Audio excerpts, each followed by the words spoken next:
서기관과 바리새인들 그들의 종교적인 외식에 대해서 예수님께서 심판을 선언하십니다. 29절부터 30절을 같이 읽겠습니다. 시작. 화 있을진저 외식하는 서기관들과 바리새인들이여, 너희는 서기관들의 무덤을 만들고 의인들의 비석을 꾸미며 이르되, 만일 우리가 조상 때에 있었더라면 우리는 그들이 선지자의 피를 흘리는데 참여하지 아니하였으리라 하니. 서기관과 바리새인들 그들의 외식을 예수님께서 지적하시는데요, 그들이 하는 일들이 보니까 선지자들의 무덤을 만들고 의인들의 비석을 꾸몄다. 선지자들, 그 조상 때에 하나님께서 그 조상들의 악함에 대하여서 그냥 보지 아니하시고 선지자들을 보내셔서 죄를 회개하도록 했었죠. 그러나 듣기를 거부합니다. 오히려 그 종들을 잡아 돌로 치고 죽이고 그 시체를 아무데나 집어 던졌죠. 그 시체가 아무데나 집어 던져진 그 시체를, 알 수 없는 그 시체를 가지고 와서는 여기 서기관과 바리새인들이 그들을 위한 무덤을 만들어주고 그들을 위해서 비석을 세워주고 하나님의 종들이었다, 의로운 자였다 하면서 그렇게 그들을 기념해 주는 거죠. 겉으로는 그렇게 하나님의 종이라, 의인이다, 선지자다 존경을 표하지만, 그러나 실질적으로 그들이 선지자들의 그 가르침을 따르느냐, 그건 또 아니었던 거죠. 그리고 선지자 중에 선지자로 오신 예수님, 그분을 저들이 영접하느냐? 아니요, 거부하고 대적합니다. 심지어 그분을 십자가에 못 박아 죽이는 일들을 동일하게 행합니다. 그러면서 또 저들이 하는 말이 30절에, 만일 우리가 조상 때 있었더라면, 우리 조상 때에 선지자들을 잡아 죽였었던 그때 우리가 있었더라면 우리는 그들이 선지자의 피를 흘리는데 참여하지 아니하였으리라. 이런 말을 도대체 왜 하는 걸까요? 우리는 그들과 같은 악인이 아니다. 스스로 의인인 척 그들의 악을 감추기 위한 위선적인 포장을 하였었던 거죠. 이에 대해서 예수님께서 말씀하십니다. 31절 시작. 그러면 너희가 선지자를 죽인 자의 자손임을 스스로 증명함이로다. 그 조상의 그 자식들이다. 똑같다라는 거죠. 그 조상의 악을 너희도 그대로 따름으로 이런 죄악의 영적 계승자다라는 것을 예수님께서 말씀하십니다. 그러면서 무서운 심판에 대해서 선언을 하세요. 32절입니다. 시작. 너희가 너희 조상의 분량을 채우라. 너희 조상의 분량을 채우라. 이 악도요, 분량이 있어요. 하나님께서 왜 악인들을 심판 안 하는가? 저 악인들이 저렇게 형통하는 것 같고 세상 가운데 득세하는 것 같고 저들에 대한 심판이 없는 거 보니까 하나님께서 왜 공의를 행하지 아니하시는가 답답한데요. 그런데 하나님께서 우리가 악을 행할 때마다 심판하시고 매를 드시고 진노하시고, 그러면 우리들 중에 설 사람이 아무도 없죠. 하나님께서 오래 참으시는 겁니다. 그리고 악인들의 범하는 죄, 그렇다고 해서 하나님께서 아예 심판을 안 하시느냐? 심판하세요. 언제 심판하시느냐? 그 악의 분량이 채워지면 그때 심판하시는 겁니다. 예수님께서 너희 조상들의 그 악의 분량을 채우라, 이 말씀은 그들의 조상의 악을 너희가 그대로 계승하고 있으니 너희 때에 그 악의 분량이 다 채워지고 그 악이 완성될 것이다 라는 말씀인 거예요. 결국 선지자들의 선지자로 오신 예수님, 그분을 십자가에 못 박아 죽일 것과 그렇게 죄악의 주범이 될 것을 말씀을 하시는 거죠. 하나님께서 오래 참아오셨는데 결국은 돌이킬 수 없는 그 죄악의 길을 저들이 갈 것이다. 그 죄의 분량이 채워지는 그 일들을 너희들이 행할 것이다 라는 겁니다. 33절 말씀도 같이 볼게요. 시작. 뱀들아 독사의 새끼들아 너희가 어떻게 지옥의 판결을 피하겠느냐.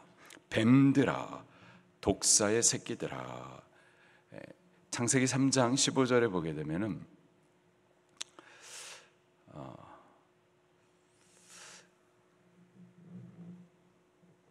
아담과 하와가 하나님의 말씀을 불순종하죠. 범죄합니다. 정령 죽게 될 것을 심판받죠. 그때 아담과 하와뿐만이 아니라 그들을 미혹했었던 뱀에 대해서도 하나님께서 심판을 선언합니다. 그러면서 여자의 후손이 이 뱀의 대가리를 깨뜨릴 것이다 이런 말씀을 하신다고요. 이 뱀은 사탄 마귀를 말하는 거죠. 여기 서기관들과 바리새인들 그들을 향해서 예수님께서 하시는 말씀이 뱀들아 독사의 새끼들아 이렇게 말합니다.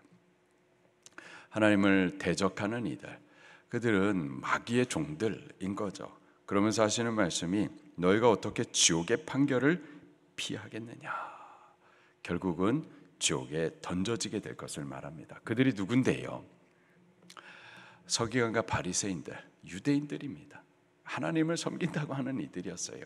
하나님의 선택받은 백성이다 하던 자들이었습니다. 근데 그들에게 선언되는 것이 지옥의 판결을 피하겠느냐. 피할 수 없다. 지옥에 던져진다라는 거죠. 우리가 하나님을 예배한다 이렇게 모여 있고 그리고 이름이 목사고 다 필요 없어요. 우리가 복음을 거부하고 예수님을 믿지 않는다면은 지옥의 판결을 피할 수가 없는 거죠. 34절 말씀 같이 또 보겠습니다. 시작. 그러므로 내가 너희에게 선지자들과 죄 있는 자들과 서기관들을 보내매 너희가 그 중에서 덜어는 죽이고 십자가에 못 박고 그 중에서 덜어는 너희 회당에서 채찍질하고 이 동네에서 저 동네로 따라다니며 박해하리라. 아멘. 너희 조상의 분량을 채우라 말씀하셨는데 마찬가지로 저들이 하나님께서 보내신 선지자들, 죄 있는 자들, 서기관들 다 하나님의 종들입니다. 자기 백성을 제발 여호와께로 돌아오게 하라고 그렇게 보냄을 받은 하나님의 종들. 그런데 그들을 죽이고 십자가에 못 박고 또 회당에서 채찍질하고 그리고 예수님 믿는 자들에 대해서는 이 동네 저 동네 따라다니면서 박해하리라. 이런 일들이 실제로 일어나죠. 오순절 날에 성령님께서 임하시고 예루살렘에 당신의 첫 번째 신약 교회가 세워집니다. 교회가 계속해서 부흥해요. 스데반 집사님이 예루살렘 거리에 나가가지고 예수 그리스도의 복음을 전도합니다. 바울이란 청년을 중심으로 해가지고 돌로 쳐 죽여버리죠. 그리고 바로 그때부터 시작해가지고 예루살렘 교회를 잔멸하기 시작합니다. 예루살렘 성도들이 흩어지기 시작을 해요. 온 유대와 사마리아까지 흩어집니다.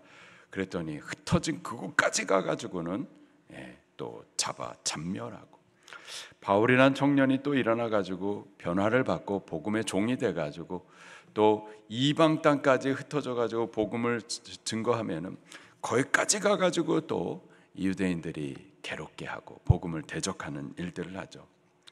그들의 조상들의 악의 분량을 계속해서 채우는 거죠. 35절 말씀입니다. 시작. 그러므로 의인 아벨의 피로부터 성전 제단 사이에서 너희가 죽인 바라기아의 아들 사가랴의 피까지 땅에서 흘린 의로운 피가 다 너희에게 돌아가리라. 그 피값에 대해서 반드시 심판이 있을 것을 선언하십니다. 36절 시작.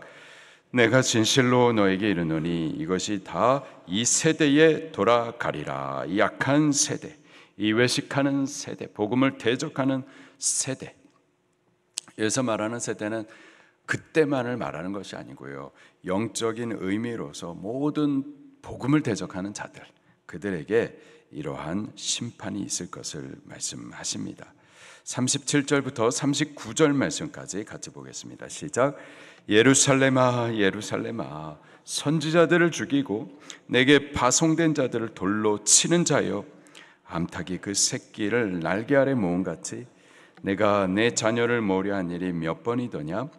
그러나 너희가 원하지 아니하였도다. 보라, 너희 집이 황폐하여 버려진 바 되리라. 내가 너희에게 이르노니 이제부터 너희는 찬송하리로다. 주의 이름으로 오시는 이여 할 때까지 나를 보지 못하리라 하시니라. 아멘. 결국 이 예루살렘, 사실은 하나님께서 택하신 도시, 하나님께서 당신의 백성들 중에 거하실 성전을 세운 평화의 땅. 그런데 예수님을 거부하고 복음을 거부하기 때문에 하나님께서는 몇 번이고 저들을 다시 품고자 당신의 종들을 보내시고 아들까지 보내셨지만은 거부하는 그들을 대하여서 결국 심판을 선언하십니다. 보라, 너희 집이 황폐하여 버려진 바 될 것이다. 이제부터 너희는 찬송하리로다. 주의 이름으로 오시는 이여 할 때까지, 말세에 다시 오실 예수 그리스도, 그때까지 나를 보지 못하리라. 그렇게 버려지게 될 것이다 라고 선언하십니다. 그리고 이것이 역사적으로 그대로 성취가 되는데, 예수님은 결국 저들에 의해서 십자가에 못 박아 죽임을 당하시죠. 그리고 저들은 AD 70년에 로마의 장군 티투스에 의해서 그 예루살렘 멸망당하고 그 안에 있었던 성전 불타버리고, 그리고 저들은 잔인하게 죽임을 당하게 되어지고 열방 가운데 다 흩어지게 됩니다. 나라 빼앗기고 역사적인 심판이 그대로 성취가 됩니다. 그러다가 1000년 만에 지금 저 예루살렘 도시 근처에 이스라엘이란 나라가 회복이 되고 이스라엘 민족이 다시 모여지게 되는데, 국가적인 회복이죠. 그의 영적인 회복은 아닙니다. 여전히 예수님을 거부하고 복음을 대적하죠. 여전히 예수님을 거부하고 복음을 대적하고 예수 믿는 자들, 거기서 예수님 전하거나 거기서 야훼를 말하거나 우리와 같은 이방인들이요, 따고 맞습니다. 침뱉음 받습니다. 아직까지도. 우리가 생각하는 이스라엘 이런 영적인 하나님의 자녀 아니에요. 아직까지 영적인 회복은 있지 않습니다. 시오니즘이라고 해가지고 이렇게 온 열방 가운데 다 흩어지고 열방 민족들 가운데 집밥힘을 밟다가 그런 아기찬 이들이 시오니즘이라고 해가지고 그것을 발표하고, 그리고 영국에 의해서 이스라엘의 독립을 확인받고 또 미국의 도움을 받아가지고 저 예루살렘이, 이스라엘 나라가 다시 회복되어지고, 그리고 그런 정치적이고 신학적인 힘을 받아가지고 세대주의 신학이 일어나서 지금도 미국 중심으로 해가지고 이 베프티스트, 이 침례교 계열이 자꾸 유대인들 중심의 신학을 자꾸 가르치고 영향력이 많이 있는데 좀 잘못했습니다. 아직까지도 복음을 대적하는 이들은 악의 분량을 채우는 자들이고요. 역사적인 심판이 성취된 것 같이 언제든 복음을 대적하고 그리스도 예수님을 대적하는 자들은 심판을 받게 되는 거죠. 반대로 복음을 위하는 하나님의 사람들, 복음을 위하다가 그렇게 죽임을 당하기까지 순교하는 하나님의 종들, 그들에 대해서는 하나님께서 또 기억해 주시는 것을 믿으시기를 바랍니다. 예수님께서 이런 말씀을 하세요. 35절에 그러므로 의인 아벨의 피부터 성전과 제단 사이에서 너희가 죽인 바라가의 아들 사가랴의 피까지 땅 위에서 흘린 의로운 피. 여기 아벨의 피, 최초의 순교자라고 보는 거죠.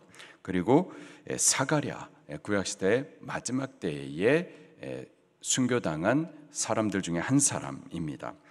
그들의 피, 의로운 흘린 피라고 예수님께서 기억하고 계십니다. 의인들의 순교를 여호와 하나님 다 기억하고 계시고, 그리고 그 핏값에 대해서 여호와 하나님 반드시 의로운 공의에 갚아주심이 있을 거예요. 우리는 어떻게 해야 될까요? 우리는 주께서 품으실 때 그 은혜를 거부해서는 안 되겠습니다. 그리고 주께서 우리를 복음 맡기시고 보내실 때 혹 우리가 순교한다 하더라도 주께서 갚아주실 것을, 기억해 주실 것을 믿고 기꺼이 복음을 위해서 살기도 죽기도 할 수 있기를 예수님 이름으로 축원합니다. 어차피 한번 죽는데요, 어떻게 죽을지를 우리 생각하셔야만 하겠습니다. 제가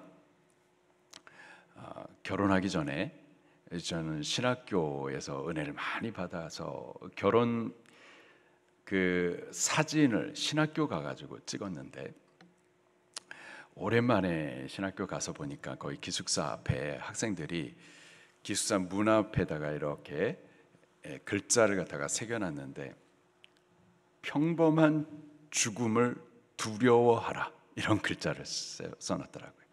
평범한 죽음을 두려워하라. 우리 어차피 다 죽을 거잖아요.